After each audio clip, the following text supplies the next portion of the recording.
morning everyone or magandang umaga sa inyong lahat. So since makahiram tayo ng sasakyan, so may share na lang ako sa inyo.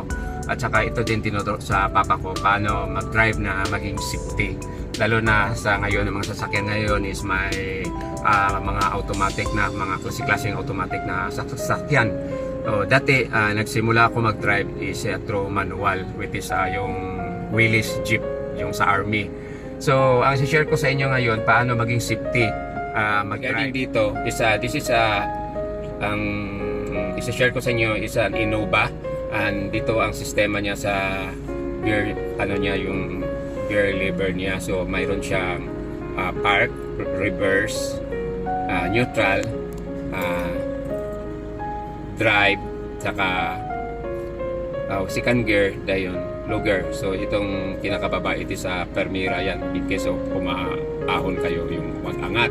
So ang isi-share ko sa inyo para safety, katulad yung lugar dito sa amin na sobrang sikip yung traffic, dito tayo sa pedal. Ito ang tinuturo sa aking papa. So ito ang tinuturo sa aking papa. So dahil ito ay automatic, so wala na siyang clutch. So itong isang paa is libre na.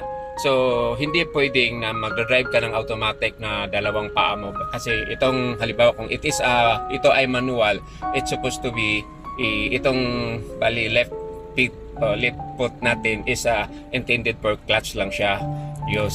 So hindi pwedeng ito ang gagamitin mo sa brake.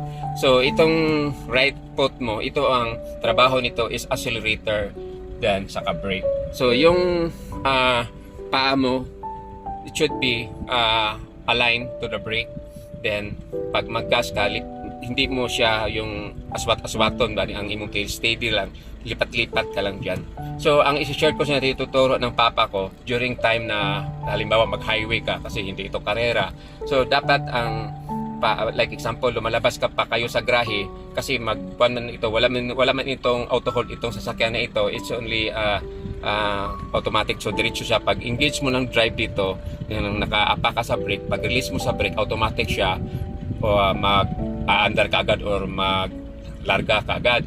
So ang gawin ninyo is wag mo na kayo magagas, hayaan mo muna itong power ng dahan-dahan pag alis niya.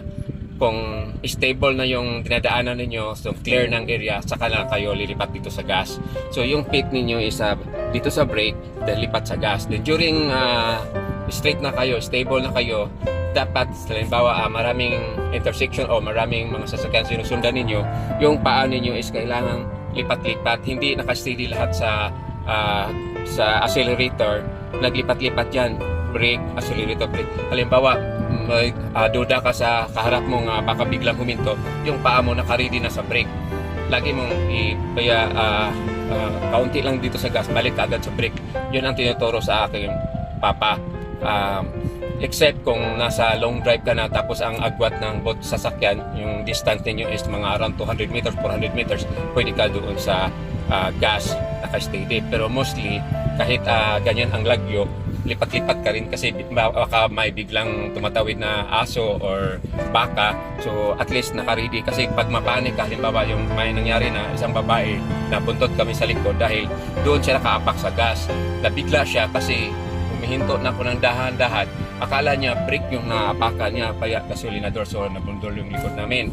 So yun ang nangyari sa akin, yung nabundol kami. Yung Mitsubishi Triton pickup pa yung ginagamit ko sa sister ko, yun, nabundol kami sa likod. Mabuti na lang matibay yung bumper, so yung nasira yung auto.